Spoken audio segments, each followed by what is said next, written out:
Assalomu alaykum.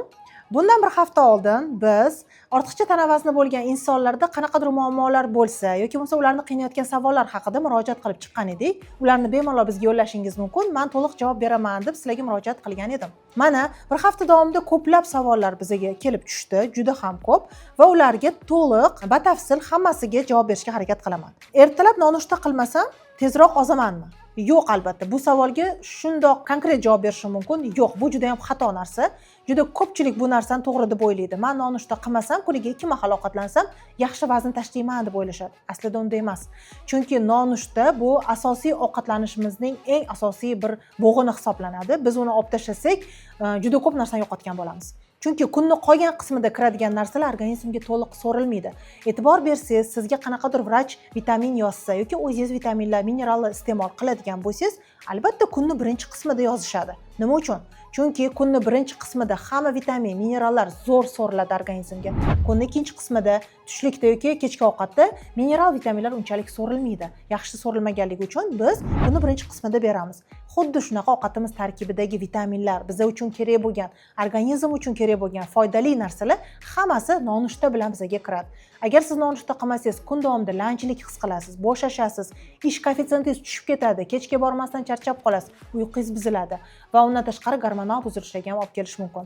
Ayollarda hayz siklini buzilishiga olib keladi, erkaklarda boshqa muammolar chaqiradi. Shuning uchun ham bitta nonushtani o'zi juda ko'p muammolarni keltirib chiqarishi mumkin. Sizga maslahatim, nonushtani umuman kanda qilmang, chunki nonushta asosiy ovqatlanishning bir bo'g'ini hisoblanadi. Keyingi savol, gormonlar sabab ozolmaslik mumkinmi? Misol uchun, kimdir gormoni baland bo'lsa, u ozolmaydi degan tushuncha sal noto'g'ri.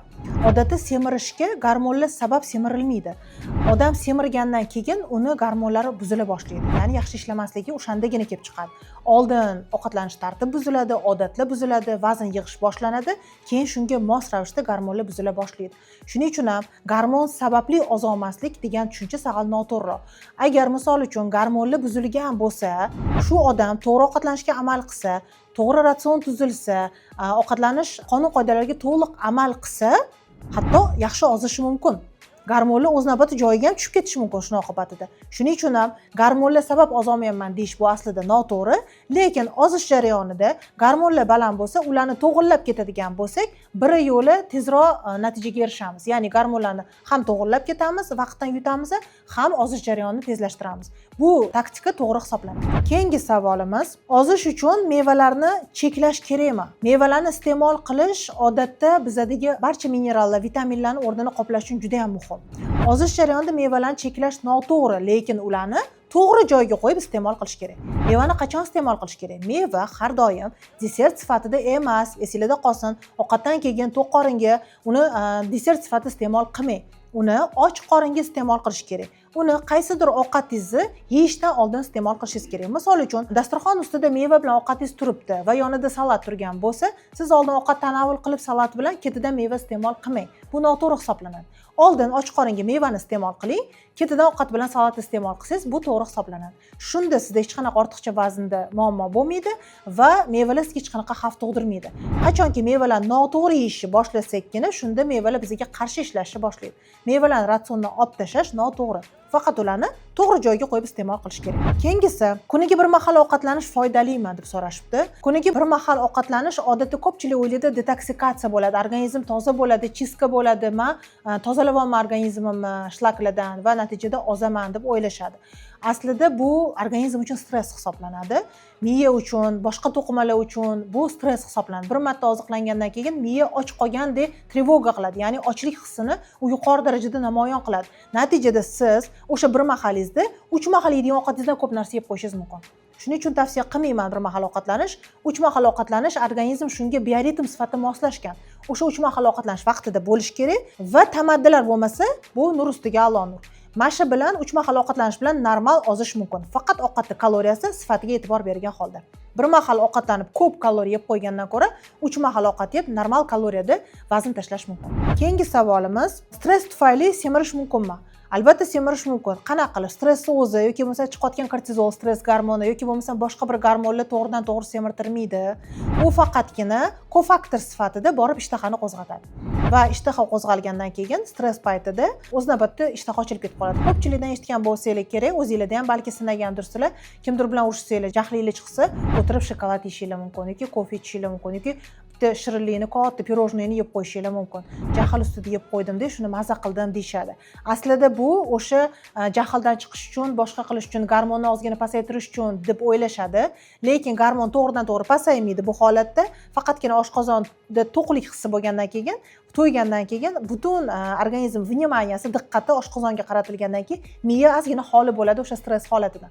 Va bu narsa yarim soat, 1 soatda o'tib ketadi va o'sha sizni euforiya holatingiz yarim soatdan keyin o'tib ketgandan keyin yana o'sha stressga qaytib tushasiz. Shuning uchun siz o'sha stress paytida yeb qo'ygan yuqori kaloriya sizga yog'ga aylanib, zapas bo'lib semirtirib turaveradi. Bunaqa yo'l tanlamang. Undan ko'ra stress paytida siz boshqa narsa bilan chalg'ishga harakat qiling. Agar boshingizdan qanaqadir stress o'tgan bo'lsa, jahlingiz chiqqan bo'lsa, chiqib toza havoda aylaning, sayr qiling yoki magazinga borib shopping qiling, lekin ovqat bilan jahlingizni chiqarmang hech qachon. Agar shu bilan siz yengmoqchi bo'lsangiz, bu to'g'ri yo'l emas. Yarim soat, 1 soatdan keyin yana stress sizni quvlab yetib oladi. Chunki ovqat ketadi oshqozondan, yana stress siz bilan birga qovuradi. Bu noto'g'ri yechim hisoblanadi. Shuning uchun ham stress albatta olib kelib qo'yishi mumkin semirishga. To'g'ridan-to'g'ri emas, albatta nisbiy ma'noda. Mana shu ozishda sizga xalaqit beradigan sanab o'tilgan narsalarning barchasiga bitta yechim bor. U ham bo'lsa kaloriya defitsitini hosil qilish, jismoniy faollikni unga qo'shish va ovqatlanish ilmini o'rganish. Har bir taomni iste'mol qilayotganingizda o'shani bilib, ilm bilan, ya'ni ongli ravishda tanlab iste'mol qilish. Chunki har birimiz ovqatni iste'mol qilar ekanmiz, uni ma'lum bir darajada foydali emas, kaloriyasi qanchaga, bunda oqsilmi, yog'larmi, tarkib jihatdan ozgina bo'lsa ham tahlil qilib, keyin iste'mol qilishimiz kerak bo'ladi.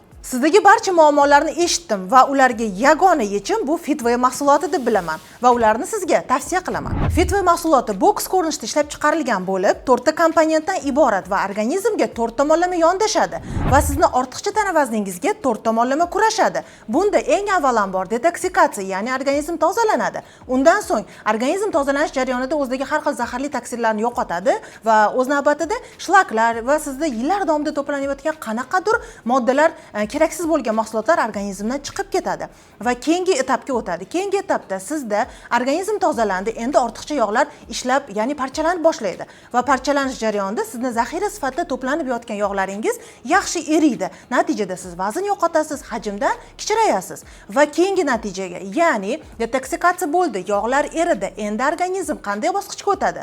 Endi organizmda ishtahani nazorat qilishimiz kerak. Chunki biz ozish jarayonimizda ishtahani nazorat qilmas ekanmiz, yana qayta yeb qo'yishimiz mumkin va o'z navbatida yana ortiqcha tana vazni yig'ib olishimiz mumkin. Shuning uchun ishtahani yaxshi nazorat qiladi va undan tashqari siz ozish jarayonida qanaqadir moddalarni yo'qotsangiz, foydali bo'lgan elementlar organizmdan chiqib ketib qolsa, uni o'rnini qoplashga vitamin kompleks hamda aminokislotalar mavjud.